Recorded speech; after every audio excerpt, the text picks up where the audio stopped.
नमस्कार। मेरा नाम राम कल्याण मीणा, सह आचार्य राजनीति विज्ञान, राजकीय महाविद्यालय झालावाड़।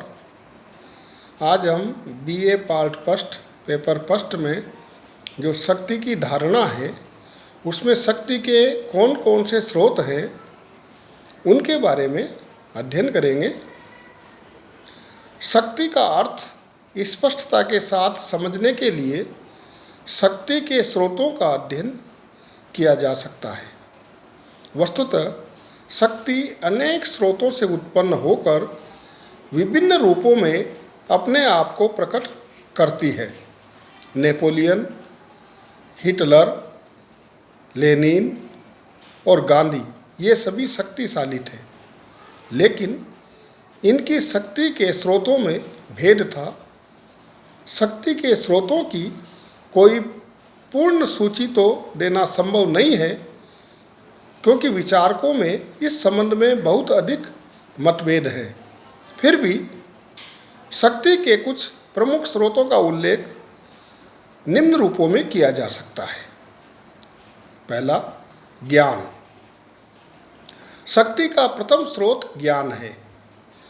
ज्ञान अपने साधारण अर्थ में व्यक्ति को अपने लक्ष्यों को पुनः प्रबंधित करने और मिलाने की योग्यता प्रदान करता है। ज्ञान द्वारा व्यक्ति की अन्य विशेषताओं को इस प्रकार संचालित किया जाता है कि वे शक्ति का साधन बन सके। व्यक्ति के नेतृत्व का गुण, उसकी इच्छा शक्ति, उसकी सहन शक्ति, अपने आप को अभिव्यक्त करने की शक्ति आदि विभिन्न तत्वों के महत्वपूर्ण पहलू हैं। इन तत्वों में से किसी भी एक की कमी शक्ति के समस्त रूप को अकार्यकुशल बना सकती है और उसे पूरी तरह नष्ट कर सकती है। दूसरा जो स्रोत है वो है प्राप्तियाँ। ज्ञान शक्ति का आंतरिक स्रोत है। इसके अतिरिक्त शक्ति का निर्धारण करने वाले बाहरी तत्व भी होते हैं, जिनमें प्राप्तियां सर्वाधिक प्रमुख हैं। साधारण बोलचाल के अंतर्गत इसे ही आर्थिक शक्ति का नाम दिया जा सकता है। प्राप्तियों के अंतर्गत भौतिक सामग्री, स्वामित्व एवं सामाजिक सामग्री की शक्ति, एक व्यक्ति को समाज में प्राप्त स्थिति और स्तर आदि को सम्मिलित किया जा सकता है। प्राप्तियां या संपत्ति शक्ति का एक स्रोत अवश्य है, लेकिन न तो यह एकमात्र स्रोत है और न ही निश्चित रूप से प्रभाव डालने वाला स्रोत। बिना संपत्ति के भी एक व्यक्ति अन्य व्यक्तियों के कार्यों को प्रभावित कर सकता है, और संपत्ति के होने पर भी आवश्यक नहीं है कि वह दूसरों के कार्यों को प्रभावित कर सकेगा। तीसरा जो बिंदु है वो है संगठन। संगठन अपने आप में शक्ति का एक महत्वपूर्ण स्रोत है।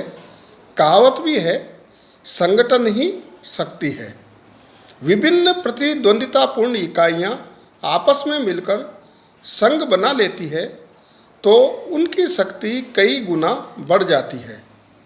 आधुनिक युग के मजदूर संघ तथा व्यापारिक संघ इसके उदाहरण हैं। शक्ति की दृष्टि से सबसे बड़ा संघ स्पष्टतया राज्य ही है, और इसका एक प्रमुख कारण राज्य का सर्वाधिक संगठित स्वरूप ही है। चौथा जो स्रोत है वो है आकार। अनेक बार आकार को शक्ति का परिचायक मान लिया जाता है और ये सोचा जाता है कि एक संगठन का जितना बड़ा आकार होगा उसके द्वारा उतनी ही अधिक शक्ति का परिचय दिया जा सकेगा। आकार के साथ यदि संगठन का मेल हो तो ऐसा होता भी है, लेकिन सभी परिस्थितियों में ऐसा नहीं होता। अनेक बार ऐसा भी होता है कि उसका बड़ा आकार उसे उलझा दे, उसे असंतुलित बना दे और उसे परिस्थितियों के अनुकूल न रहने दे। इसी कारण अनेक बार कुछ राजनीतिक दलों द्वारा अपने आकार को घटाने के लिए शुद्धि आंदोलनों का आश्रय लिया जाता है। शक्ति के स्रोत एवं आधार के रूप में विश्वास का भी पर्याप्त महत्व है। तलवार की शक्ति भी अंतिम रूप में विश्वास पर ही आधारित होती है। शक्ति का एक अन्य स्रोत सत्ता होती है। शक्ति की महानता इस बात से निर्धारित की जाती है कि वह मानव मस्तिष्क पर प्रभाव डालने में कितनी सक्षम है। प्रोफेसर मैकआइवर ने शक्ति के इन विभिन्न तत्वों का वर्णन करने के बाद कहा है कि शक्ति की कार्यकुशलता उन विभिन्न परिस्थितियों के द्वारा बढ़ती या कम होती रहती है जिनके अधीन उसे कार्य करना है। धन्यवाद।